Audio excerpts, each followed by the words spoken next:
લીમખેડામાં રાષ્ટ્રીય સ્વયંસેવક સંઘની શતાબ્દી નિમિત્તે 101 કળશ સાથેની ભવ્ય યાત્રા અને વિરાટ હિન્દુ સંમેલન યોજાયું. જ્ઞાતિગત ભેદભાવ ભૂલીને સંગઠિત થવા વક્તાઓ દ્વારા કરાયું આહવાન.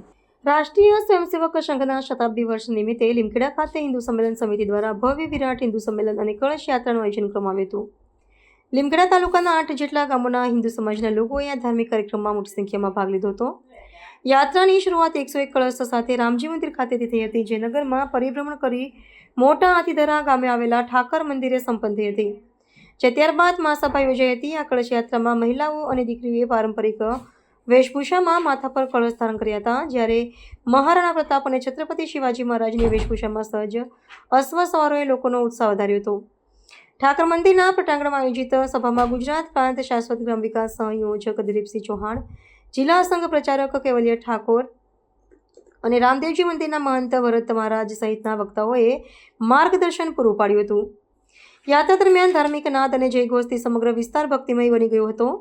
સંમેલનમાં ઉપસ્થિત વક્તાઓએ સમાજમાંથી જ્ઞાતિગત ભેદભાવ ભૂલીને સામાજિક સમરસતા જાળવવાનો સચોટ સંદેશ આપ્યો હતો. સંત કબીર સાહેબના ઉદાહરણ થકી સમજાવવામાં આવ્યું હતું કે ભિન્નતા વચ્ચે પણ એકતા જાળવવી આવશ્યક છે અને સમૂહમાં બેઠેલી સંગઠન શક્તિ જ સમાજને મજબૂત બનાવે છે.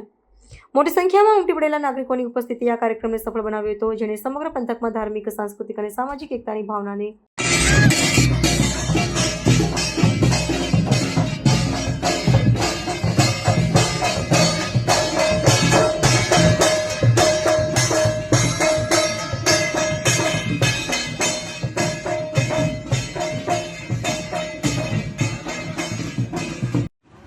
કોઈએ મંગાડ્યો છે કટોરો. એક મક્કાથી મદીનાથી રામદેવરામાં કટોરો મંગાડ્યો ને તો હું પાણી પીવું કે આ ખીર તારી ખાવું એમ કીધેલું, તારે મક્કાથી કટોરા લઈ આવેલા ઠેઠ રામદેવરામાં. આ સંતોને મહંતોએ એક ચોકારતીના માધ્યમથી 12 બીજના ધણીને સમરીને એક જોત પ્રગટાવીને પાઠ પૂરીને આ હિન્દુ ધર્મને જીવતો રાખ્યો છે. એમને નતમસ્તક વંદન કરવા જોઈએ. ભલે સંપ્રદાય વધે પણ હિન્દુ ધર્મને જકડી રાખ્યો છે. આ નાના નાના સંતો ગામડે ગામડે જાય છે, રાત્રે ભજન અને કીર્તન કરે છે, મંડળી કરે છે અને આપણી સંસ્કૃતિને બીજી જગ્યાએ કન્નડવટ થવા દેતા નથી. એવી આપણી સનાતન સંસ્કૃતિ છે. આ તો ઠોકર મારીને આપી દેનારો દેશ છે. રાજા ભરતરી, ગોપીચંદ, બુદ્ધ અને મહાવીર ઠોકરમાં રાજમહેલ, રાજકુંવર, 12 લાખ માળવાના રાજા એ ઠોકર મારી નીકળી ગયેલા છે એક ભગવો ભેગ પહેરીને. એવો આ દેશ છે. સંસ્કૃતિ કેવી હોય?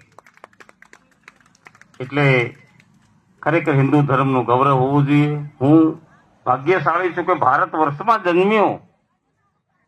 હું મહાન ભાગ્યશાળી છું. આ રામકૃષ્ણ, મચકચ્છ, વરાહ, વામન, નૃસિંહ આ અવતારોને એવું ન લાગ્યું કે અમેરિકામાં મજા મળશે ત્યાં જન્મ લઈ લો.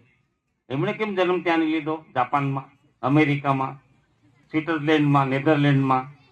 એ ઇન્ડિયામાં જ કેમ આવ્યા? કે હરિદ્વારે હરિના દરબારમાં જવાનું પ્રથમ પગથિયું છે. હિમાલયથી એની શરૂઆત થાય છે. હિમાલયથી હિન્દ મહાસાગર સુધીની વાત. અહીંયા કચ્છમાં જાઓ, તમે દ્વારકાધીશ જાઓ અને ગોળ બંગાળ, કલકત્તા જાઓ, ત્યાં અહીંયા જે અવતાર લેવો માણસ માટે પુણ્ય જન્મનું કર્મ હોય તો જ ભારત વર્ષમાં અવતાર મળે, બાકી ના મળે સાહેબ. પાકિસ્તાનમાં નાખી આલીએ તો હમણાં, અફઘાનમાં નાખી આલો તો, અમેરિકામાં નાખી આલો તો. ભાઈ શું છે ને બેન શું છે, માં શું છે ને મામા શું છે, કાકા શું છે, તો ખ્યાલ જ નથી આવતો. કોઈ સંસ્કૃતિ જેવું છે જ નહીં. એ લોકો અહીંયા આવીને ગાંડા થાય છે, કપડાં પહેરી પહેરીને રાધે રાધે રાધે રાધે કરે છે ને. બધા જ અહીં હવે આવે છે, યોગના ક્લાસો ભરે છે. વિદેશીઓ આવીને ભારત પાસેથી શીખે છે યોગ કેવી રીતના કરી શકાય. આપણા 4 શંકરાચાર્ય હવામાં ઉડીને આવતા હતા, મરેલા મરદાને સજીવન કરતા હતા, જગતગુરુ આદિ શંકરાચાર્ય.